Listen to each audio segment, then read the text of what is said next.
Magandang umaga po sa inyong lahat. Brothers and sisters, we are now in the first Sunday of Lent. Lent always begins in the desert. Ang Kwaresma ay laging nag-uumpisa, nagsisimula sa ilang o sa disyerto. And the desert is very honest. In the desert, there are no distractions. In that place, there is no noise, no applause, no hiding.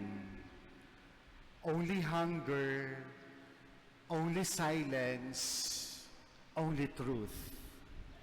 And in today's gospel, according to Matthew, Jesus faces 3 temptations. They are not dramatic only for him. And these temptations are very familiar for all of us. Let us reflect on them in a simple 3 temptations, 1 reply, and 1 faithful response. First is about hunger, no? Gutom. After 40 days, Jesus was hungry, and the tempter says, "Turn these stones into bread."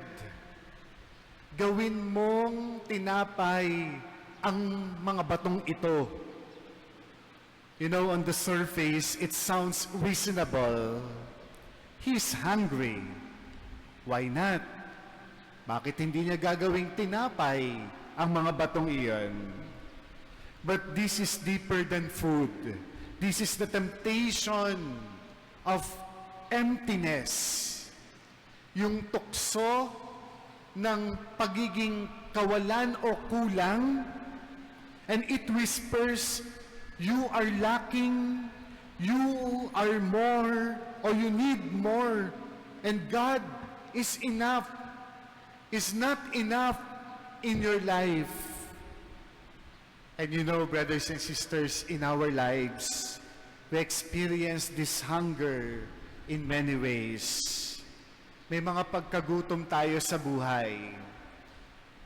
Hunger for affection, hunger for security, hunger for affections, hunger for relief from pains, hunger for love. Marami tayong pagkagutom, especially in the moments of weakness, sickness, loneliness, uncertainty. And the voice becomes louder. Feel yourself, fix, take control. Ayun yung mga sinasabi lagi sa atin, yung tukso na humaharap sa atin. You remember the first reading in Genesis? Adam and Eve saw the fruit and believed something was missing. Feeling nila kulang na kulang pa sila. And they reached out because they felt incomplete. But Jesus responds, man does not live by bread alone. In other words, my dear friends, my life, our lives, does not depend only on what I can grasp, but we are sustained by the Father. My dear friends, Lent invites us to discover this truth. In God, we are not empty. In God, we are not abandoned. In God, we are full. Punong-puno ng pagpapala, punong-puno ng grasya, busog na busog. And the second point is about a spectacle, no? Sabi dito, prove yourself. The devil brings Jesus to the top of the temple, no, to the top, to the parapet of the temple. Anong sabi ni Satanas o ng demonyo? Throw yourself, and the angel will save you. And this is temptation to be spectacular, to impress, to improve something. Para bagang sinasabi ng boses o ng tukso, show them who you are. Make them admire you. Be extraordinary in front of many people. How often?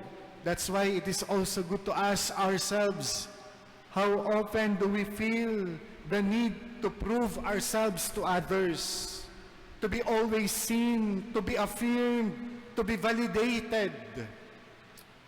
But remember, before the desert, at his baptism, the Father had already said, "You are my beloved Son.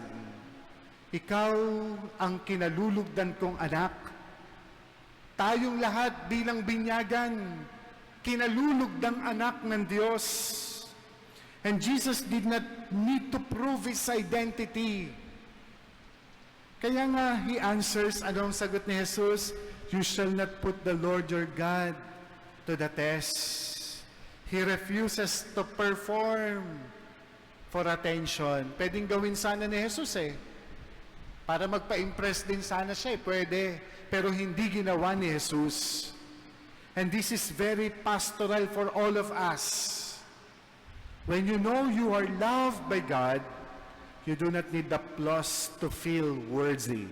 Kung alam mong ikaw ay minamahal ng Diyos, kinalulugdan ng Diyos, kahit walang palakpak, kahit walang papuri, gagawa ka ng kabutihan. Dahil alam mong ikaw ay iniibig at minamahal ng Diyos. You are already beloved. Third point, third temptation is about power, no? Power to control everything. Finally, the devil shows Jesus all the kingdom of the world. Siguro parang naubusan na tong ng demonyo ng mga ipangbabanat niya kay Jesus na mga tukso. Kaya nga sabi niya, all this I will give you. Lahat ng nakikita mo ngayon.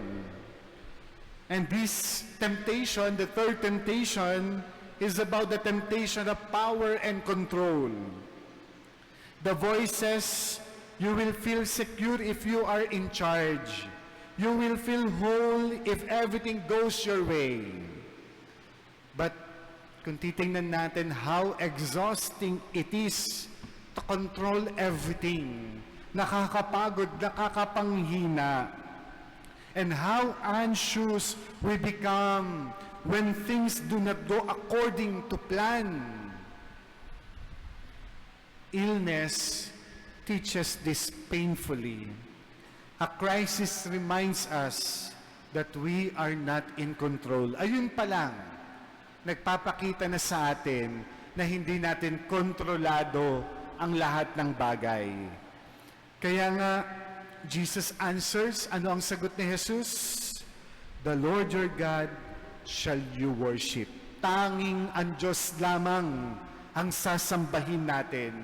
Siya lamang ang magpupuno sa atin. He chooses trust over control. Jesus obedient. He chooses obedience over the domination. Because real fullness does not come from power. It comes from surrender to the Father. My dear brothers and sisters, behind all three temptations is one lie. You are lacking. Yun lang, akala natin kulang tayo. But Jesus revealed the truth. I am full in the Father. Punong-puno ako ng pagka-Diyos. Punong-puno tayong lahat ng pagpapala ng Diyos. Biyaya ka ng Diyos. You are blessed by God. Pakisabi mo nga sa katabi mo, you are blessed. Kaya nga, wala tayong dapat ikawalan ng pag-asa sa buhay natin, sapagkat punong-puno tayo ng pagpapala mula sa Diyos. There are many temptations in life, pero lagi nating tatandaan na kapag naririyan ng temptations, gayahin natin ang ating Panginoon. Isipin natin na anumang mga pagsubok na ito, anumang temptasyon o tukso na dumating sa atin, kung tayo ay nakakapit kay Jesus, malalagpasan natin ito. Kung malalim ang pananampalataya natin sa Kanya, ang lahat ng mga temptations sa buhay ay matatagumpayan natin, malalagpasan natin. Brothers and sisters, this Lent, when you feel hungry for more, pressured to prove yourself, anxious to control everything, anong dapat mong gawin? Pause for a while. Manahimik, huminto, and listen carefully to the voice behind the temptations. If it says you are not enough, remember this: in Christ, you are loved. In Christ, you are held. In Christ, you are full. And with quiet confidence, you can say, away with you, the Lord is enough for me.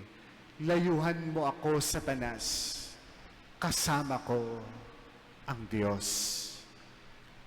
Amen.